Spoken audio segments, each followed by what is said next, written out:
Hey guys, it's Michael Fight, and welcome to the show. Alright, today's episode we're going to start right off the bat with Wolverine 3. That's right, so Wolverine 3 was recently announced, and the big deal about it being announced is that the fact that it's actually going to be R-rated. So they saw the big success of Deadpool, and finally realized that kids aren't the only ones that go see superhero movies. Like, duh. Like, in the same sense that, like, kids aren't the only ones watching animated TV shows. Like, the entire anime industry has been fighting for this for, like, years now. But anyways, so the big deal is, you know, we're basically trying to figure out, like, you know, what does an R-rated Wolverine look like? And let me tell you, it's going to be a lot of huge Jackmen flopping around all over the place. But the story is, what are we actually going to see in terms of story? Are we going to see Old Man Logan? Should I call you Logan, Weapon X? Schnickety schmoing. See what I was doing there? I was imitating Wolverine's attack, berserker attack with adamantium claws.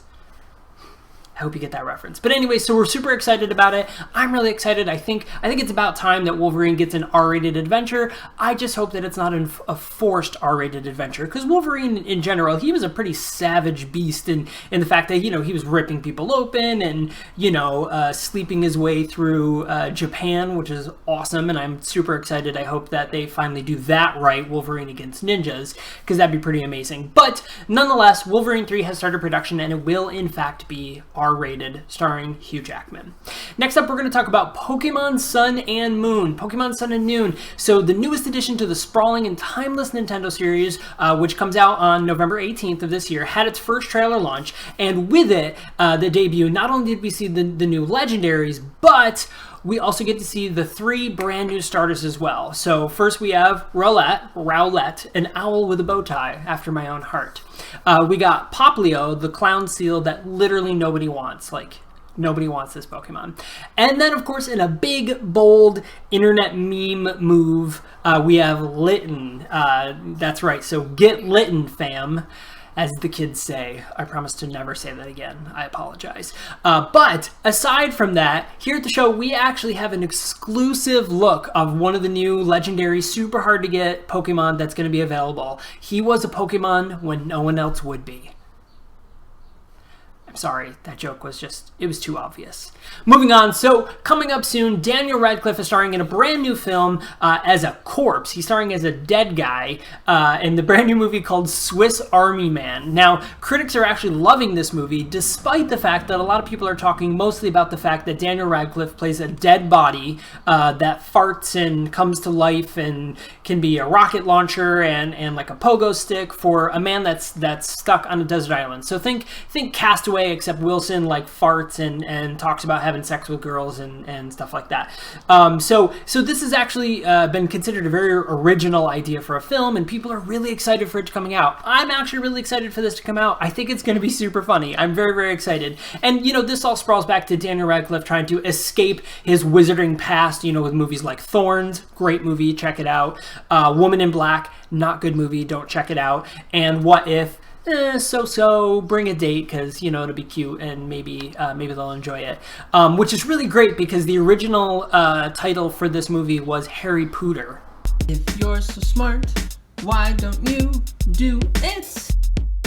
Alright guys, so we're going to talk about the latest episode of the CW TV series, The Flash. Now, in my personal opinion, The Flash is currently the best superhero TV show on TV right now. Not only does it have great ties to all the original characters, it doesn't take itself too seriously, and it has one of the best supporting characters I've ever seen in Cisco Ramon. I love Cisco's character. At first, Cisco totally pissed me off. He was very annoying, and he was almost like too geeky. And then he kind of leveled out to the fact where you're like, this is one of my friends. Like, he could easily be one of the guys that I know that is like internet reference, comic book reference, pop culture reference. It's really cool. So I really enjoy Cisco. I also feel like Grant Gustin, the guy who plays the Flash or Barry, actually does a really, really good job of the character, and I'm very impressed with this show. Now, originally, Marvel's Agents of S.H.I.E.L.D. was my favorite superhero show, although it's kind of been delving into Marvel's Agents of Inhumans and characters you don't care about anymore. So I've kind of veered away. I still watch it, obviously, religiously. It's still a really good show, and I love the recent ties into Captain America Civil War. However, let's talk about the latest Flash episode entitled Runaway Dinosaur. Now, in this episode, it recaps the events of Barry giving up his Speed Force to save his adoptive father's newfound son, Wally West. Wink, wink for all you comic book fans.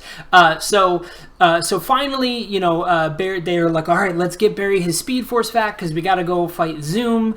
And they accidentally disintegrate them, or so they thought. But in this episode, we see that he's actually been embraced by the Speed Force, the mythical force that kind of gives all speedsters their speed, so to say.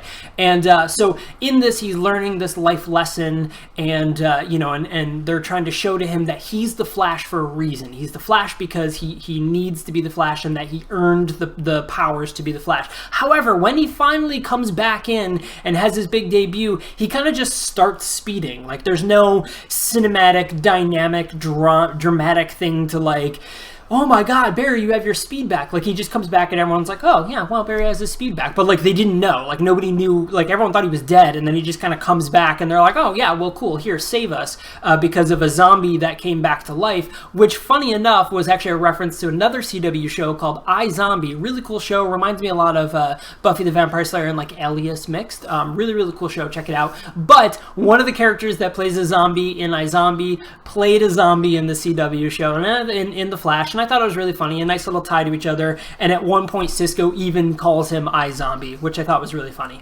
But so this episode was good. It's just I wanted more of a dramatic reveal of Barry having his powers back and getting them back, because they spent so much time making it emotional that Barry would finally get his powers back. Now, I do want to note this episode was actually directed by Kevin Smith. Yes, that Kevin Smith.